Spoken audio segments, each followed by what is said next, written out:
राज मंडप में आए। सारो चार हुआ, साको चार हुआ, पानी ग्रहण हुआ, बंधन हुआ। चार भावरी के पश्चात गुरुदेव ने राम जी से कहा, राम माँ जानकी को सिंदूर चढ़ाया।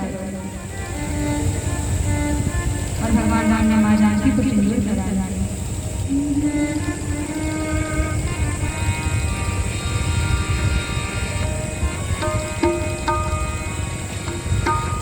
कि राम सिया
चारों तरफ जय जयकार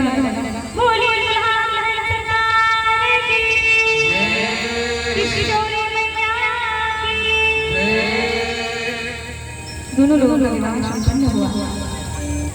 इधर गुरुदेव वशिष्ठ कहते हैं महाराज, उधर अभी कृति कन्या शेष है। महाराज कहते हैं तीन। अब गुरुदेव वशिष्ठ कहते हैं उधर भी तीन है और इधर भी तीन शेष बचे।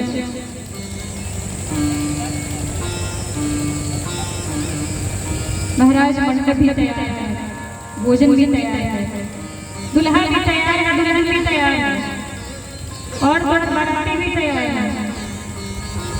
क्यों नहीं इसी मंडप में इनका भी विवाह संपन्न कर दिया।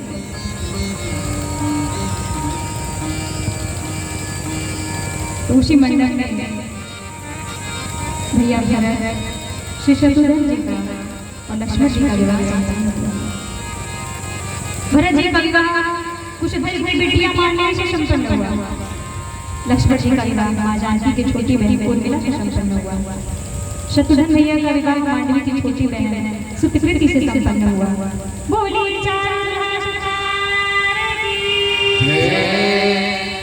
सबका विवाह संपन्न हुआ। सब एक साथ मिलकर के कोहबर में सखी अति करके कोहबर में जाते हैं भगवान। अब भगवान भोजन करने जैसे बैठे थे, सखियां गाली सुनाने लगी। अब तो सब शांत है, भगवान राम भी शांत है, लेकिन लक्ष्मण जी कहाँ शांत रहे। लक्ष्मण जी कहे भैया ये समझा दो, ये गाली नहीं है, आपको गाली दे रही है, पिताजी को गाली दे रही है, भैया इन्हें समझा दो, नहीं तो मैं धनुष निकाल लूंगा, बाण चला दूंगा। अब राम ने सोचा भाई समझाना ही पड़ेगा, नहीं तो लक्ष्मण जी का गुस्सा तो न जाने कब क्या क्या करते, क्या भरोसा। तो भगवान ने जब शत्रु की तरफ मुस्कुरा के अब भगवान की देख मुस्कुराहट भी काफी हुई। जैसे ही भगवान ने सखी की तरफ मुस्कुरा के देखा, अब सखियां लगी जनक जी को गाली देने। अब लक्ष्मण जी बड़े आनंद, वाह ये हुई ना बात, देती रहो गालियां, जितनी वैरायटी की गालियां दिया सब दे डाला। हम लक्ष्मण जी बड़े आनंद में भोजन कर रहे हैं। अब लक्ष्मण जी बड़े बड़े सुंदर कि अभी तक ये हमारे पिताजी को और भैया को गाली दे रहे थे, हम अपने पिताजी को गिरा रहे हैं। अब जनक जी आए, अरे पागल हो गई हो, हमें ही गाली दी जा रही है। सब सखियों को याद आया, अरे हाँ हमें तो राम जी को गाली दे रहे हैं। तो सखिया गाली देना प्रारंभ हुई।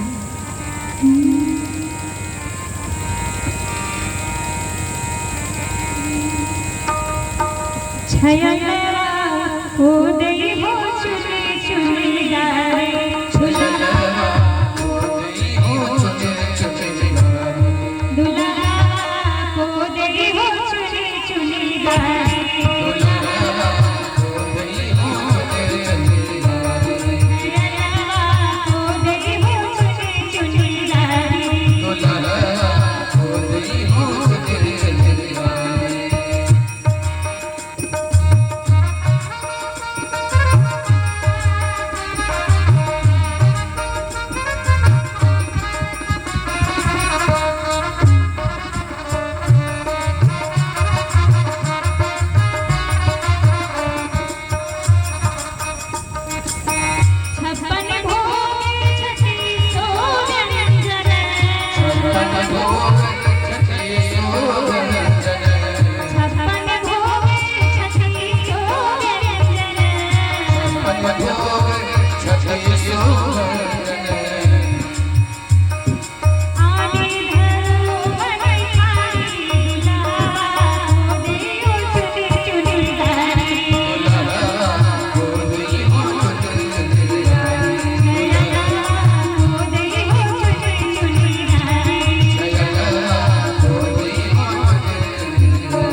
रामचंद्र भगवान की। सखियों ने भगवान को गाली देना प्रारंभ किया, लेकिन भगवान वहां चुपचाप चल रहे हैं। एक सखी ने कहा, आपके राम जी की बस में थोड़ी धनुष तोड़ दोगे,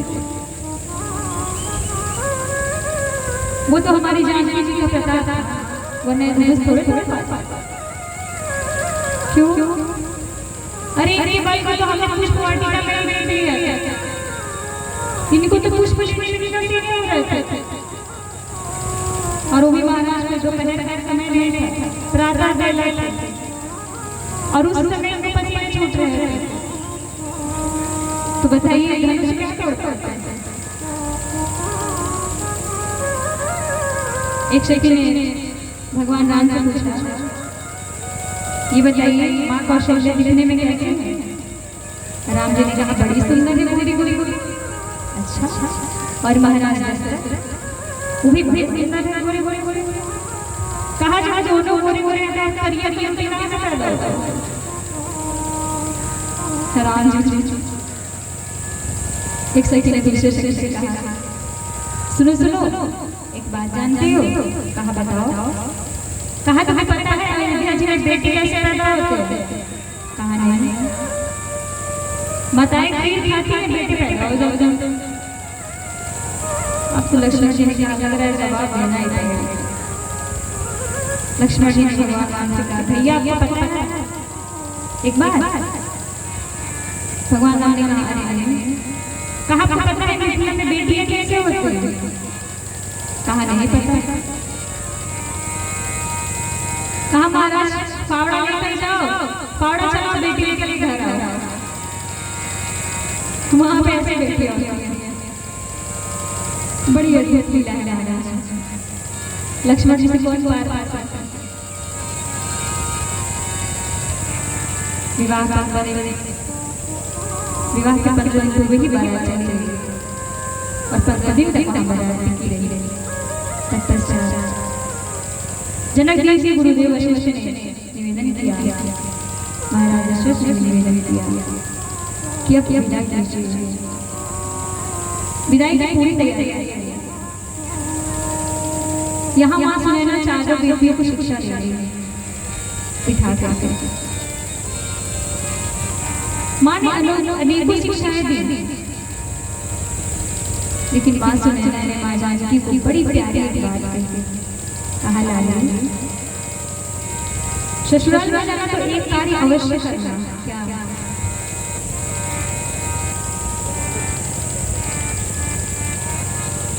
अपने पति के रुख से व्यवहार करना,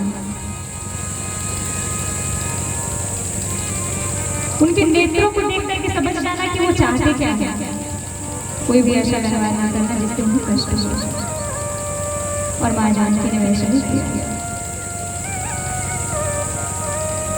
माँ सुनैना ने माँ जानकी को शिक्षा देते हुए विदा किया और यहाँ पर बहुत ही प्यारा विदाई की थी।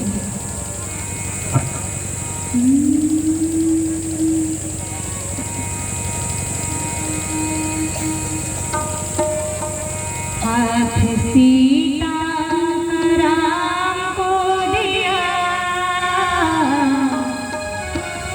हाथ सीता राम को दिया,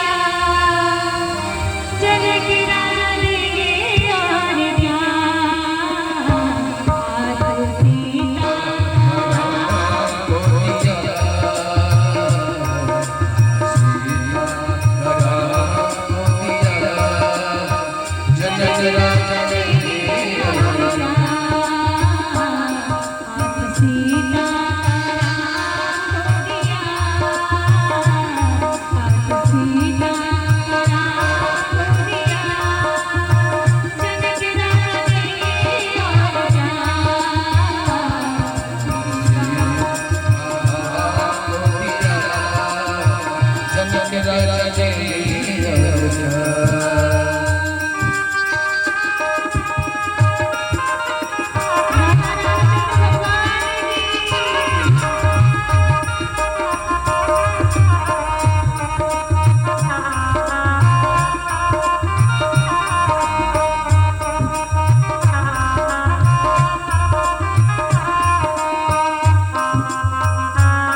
यहाँ